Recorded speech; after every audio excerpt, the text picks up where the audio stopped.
Olá pessoal, sejam bem-vindos a mais uma aula do Fica em Casa Aprendendo. Quem fala aqui é o professor Celso Ramos. Vamos para mais uma aula e nessa aula nós vamos trabalhar quinidários, vamos responder algumas questões. Como é que cai questões de zoologia envolvendo o assunto de quinidários? Então, preste bem atenção. Uma colônia de pólipos forma, por brotamento, pequenas medusas. Estas liberam gametas no ambiente, onde ocorre a fecundação. Do zigoto surge uma larva ciliada, que dá origem a uma nova colônia de pólipos. Então ele está falando aqui, pessoal, do ciclo de vida dos quinidários, né? Vamos lembrar que os quinidários são indivíduos também que são chamados de selenterados. São indivíduos que apresentam duas formas de vida. Tem a forma de pólipo e a forma de medusas. As medusas são as formas que são livre natantes, elas ficam nadando na suspensão da água. E os pólipos são as formas fixas, são consideradas sésseis, ficam presas no substrato, no fundo do mar, ok? Aí como exemplo de pólipo a gente cita as hidras, né? As anêmonas do mar. Exemplo de medusas, aí a gente pode falar no caso das águas vivas, ok? Então ele apresentou ali o ciclo de vida de um quinidário, tá? E aí ele falou que as colônias de pólipos elas podem originar medusas, né, por brotamento. Esse brotamento também a gente pode dar o nome de estrobilação. Estrobilação, ok? O que quer dizer isso? Ela vai formando brotos que vão se desprendendo do corpo do pólipo. E esses pequenos brotinhos que se desprendem formam as medusas, né? Então, pequenas medusas que são originadas. E aí essas medusas, como vocês podem observar, é a parte do ciclo de vida que produz gametas. Ó, é a parte do ciclo de vida que ocorre reprodução sexuada. Os pólipos é a parte do ciclo onde ocorre a reprodução assexuada. Porque a gente pode ler nas entrelinhas, eles originam por brotamento. Brotamento é reprodução assexuada, né? E no caso das medusas, produzem gametas. Gameta, reprodução sexuada. Então, tem brotamento ali em cima, é assexuada. Gameta, reprodução sexuada. Então, pólipos fazem a reprodução assexuada, medusas promovem a reprodução sexuada. Então, a gente aproveitou o enunciado dessa questão para revisar algumas informações importantes sobre os quinidários. Então, aqui, ó, a descrição anterior refere-se ao que, pessoal? Eu acabei de falar para vocês, a um quinidário, não é isso? Olha aqui, ó. Então, eu já vou eliminar a letra C, a letra D e a letra E, né? Espongiários são os poríferos, as esponjas do mar.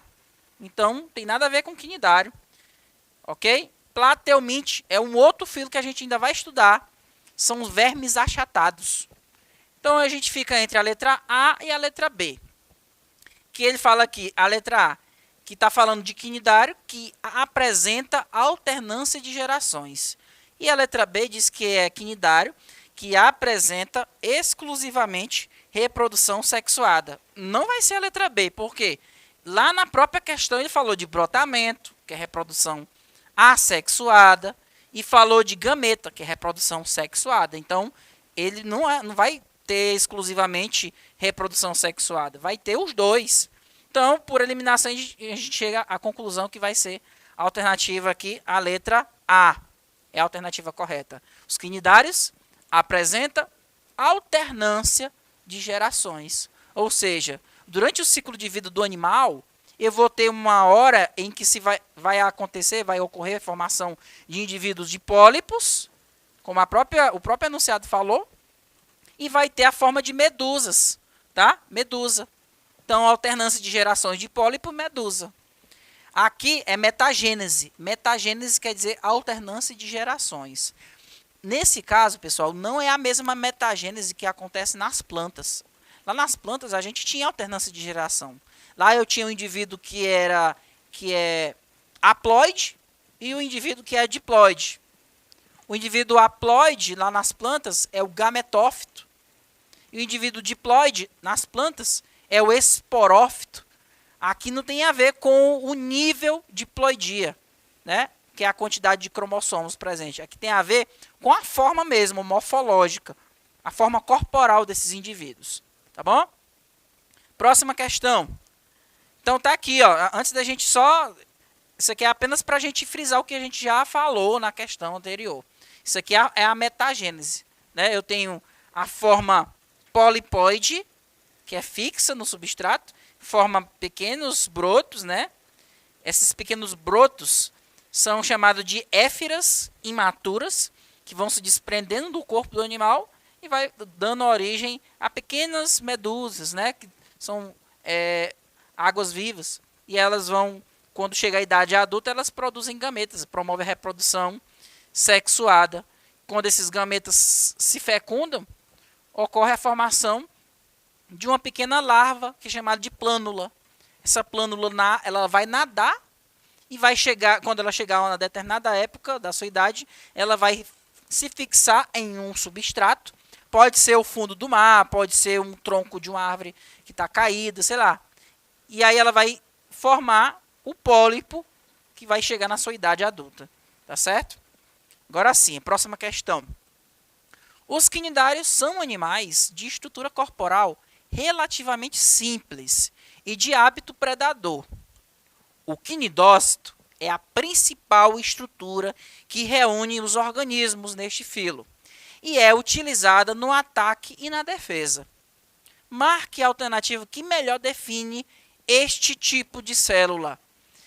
Olha só, quinidócito é justamente a célula que vai fazer com que a gente dê nome a este filo, né? São animais que apresentam células urticantes. Eu não sei quantos de vocês aí já sofreram uma queimadura, né, de água viva. Eu, particularmente, nunca passei por um acidente desse, nem quero passar. Mas a sensação que as pessoas descrevem é de que ocorreu uma queimadura. Eu acredito que pode ser um pouco semelhante quando você toca num tipo de planta que as pessoas chamam popularmente de cansanção. Essas plantas elas têm um tipo de espinho, né, que quando ele penetra dá uma sensação de urticância, como se tivesse a pimenta mesmo, ardendo. Então eu acredito que seja mais ou menos assim. Posso estar errado, né, porque eu nunca passei por um acidente desse. Mas essa célula, que é o quinidócito, ela é o que vai ser o responsável pela sensação de queimadura, tá? Em animais pequenos, ela vai ajudar o quinidário a capturar pequenos peixes, né? Porque ela paralisa esses animais. E assim o quinidário consiga levar esse pequeno animal até a sua boca para que ele possa digerir. Tá? É o exemplo da anêmona do mar que faz isso. Inclusive, ela até protege o peixe palhaço. Né? Então, ele está pedindo aqui, nessa questão, para a gente marcar a alternativa que melhor define este tipo de célula. Letra A. Diz que o quinidócito é uma célula com um tipo de rede que permite a filtração de partículas presente na água. Pessoal, o quinidócito é uma célula que ajuda a capturar alimento, mas ela é uma célula urticante. Quando ela entra em contato com qualquer coisa, ela vai liberar um pequeno filamento finíssimo que vai penetrar a pele ou o corpo de quem é que esteja tocando nela, ok? Então não tem nada a ver com uma rede de célula ou filtração de partícula, não. Tá? A letra A está errada. Está dizendo que o quinidócito, letra B, diz que o quinidócito é uma célula capaz de disparar descargas elétricas na presa. Então, se você não tiver contato com esse assunto, não tiver estudado, você pode até cair nessa pegadinha. Você pode achar, não, é um choque que o quinidário dá, né? Mas não tem nada a ver com choque. Não tem descarga elétrica nenhuma ali, não.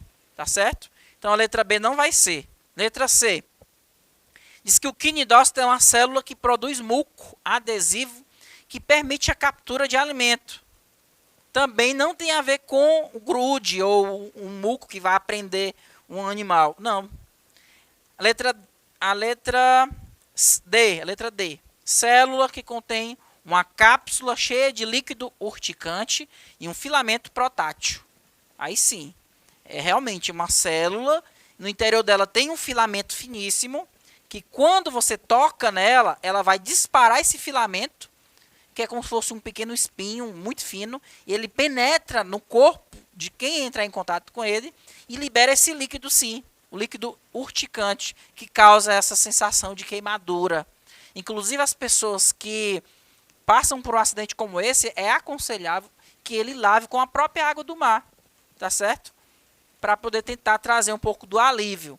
Não lavar com água doce, pessoal, porque pode até piorar, tá certo? A letra E estava falando que o quinidócito é uma célula capaz de gerar calor, que queima os tecidos da presa e permite a sua captura. Também tem a ver com calor. É uma célula que tem um líquido urticante, então vai ser a letra D, tá certo? Próxima questão. Vamos analisar essas proposições aqui, pessoal, ó. Primeira proposição. Primeiros animais da escala evolutiva a apresentarem uma cavidade digestiva. Ok? Essa é a primeira proposição. Eu já vi aqui que isso aqui tem a ver demais com um grupo de animais que a gente está estudando, que são os quinidários, né? Formação de dois tipos morfológicos de indivíduos. Terceira afirmação. Esqueleto formado por espículas ou espongina. A quarta, presença de célula urticante para a defesa e captura de presas. E quinto, presença de células flageladas que realizam o movimento de água no corpo do animal. Quais são as características que são do filo quinidária? Vou dar um tempinho, olha aí. Quais dessas afirmações aí, pessoal, vocês acham que tem a ver com o grupo dos quinidários, né? Das águas vivas, dos pólipos, das medusas?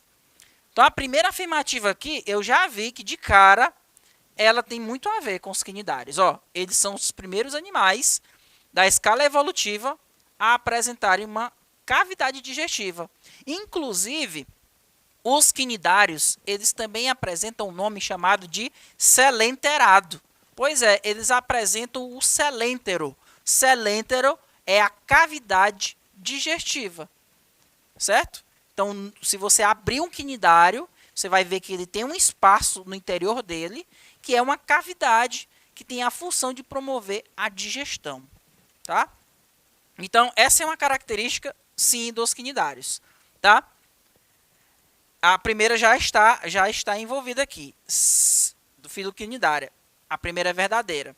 Se a primeira é verdadeira, eu posso eliminar quem? Eu vou eliminar a letra B, porque a letra B não tem a primeira afirmativa como verdadeira.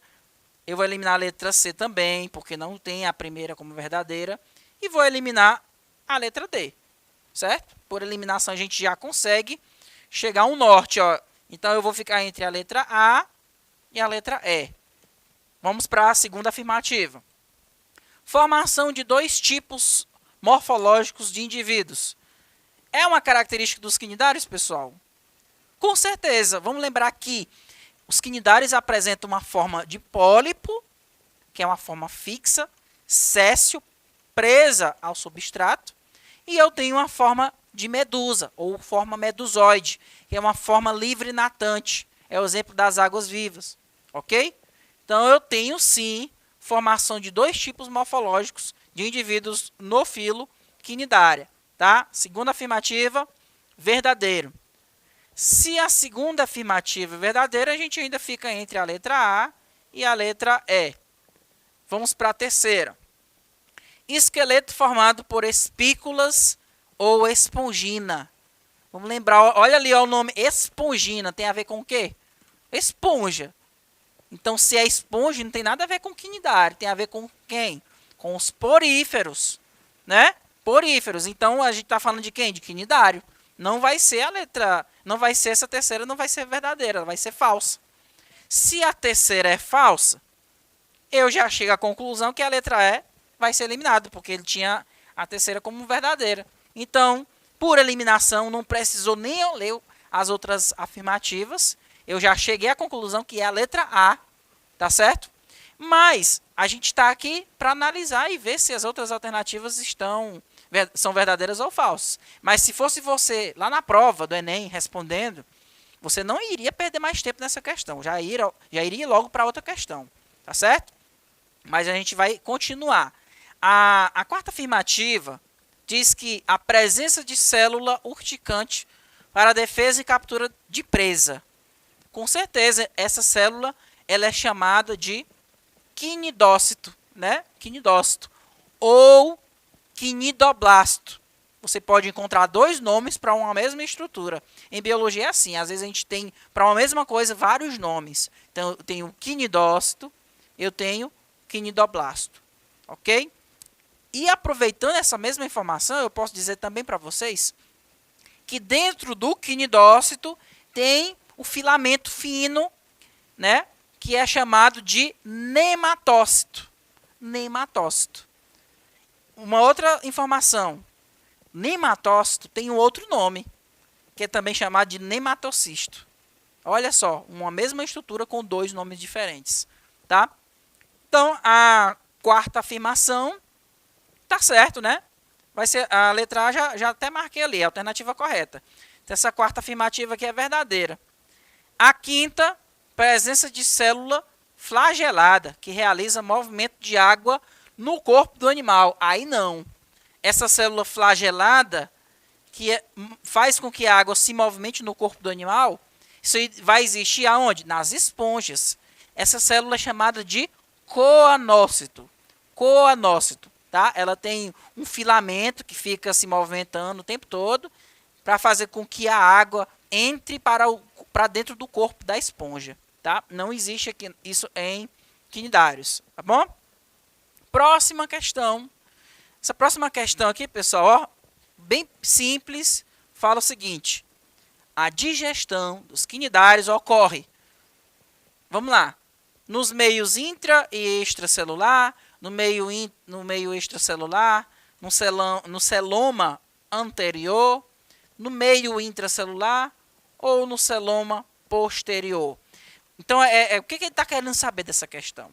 Ele quer saber como é que ocorre a degradação, a quebra dos alimentos no processo de digestão, lá no corpo do quinidário. Vamos lembrar que os quinidários eles têm uma cavidade digestória chamada de celêntero. No interior dessa cavidade, existem células que produzem enzimas digestivas que vão quebrar esse alimento, vão destruir esse alimento, digerir ele no meio extracelular, ou seja, fora das células. Esse alimento ele vai ser parcialmente digerido, quebrado, e o restante vai ser englobado pelas células que ficam na cavidade digestiva e a digestão vai terminar dentro da célula, ou seja, no meio intracelular. E isso significa que a digestão nos quinidários ela acontece parte no meio extracelular e uma outra parte no meio intracelular. Então, eu chego à conclusão que a alternativa correta vai ser letra A, nos meios intra e extracelular. Tá? Então, é isso aqui que basicamente ocorre. Nós temos aqui o corpo do quinidário. Aqui é o exemplo de um pólipo. No interior dele tem uma cavidade, um espaço. Nessa cavidade, a camada de epiderme que fica no interior da cavidade, do meio dessa cavidade digestória, tem essa célulazinha aqui, ó, tá? Célula mioepitelial digestiva. Ela produz a enzima digestiva, certo? Aí a enzima digestiva atua sobre o alimento que está aqui no interior dessa cavidade digestiva, vai digerir ela parcialmente fora da célula, e aí o restante que foi digerido vai ser englobado pela célula e vai ser digerido no meio intracelular. Pessoal, essa foi nossa aula sobre quinidários, resolvendo algumas questões. Espero que vocês tenham entendido. E não esqueça, hashtag Fica em Casa Aprendendo. Até mais. Tchau, tchau.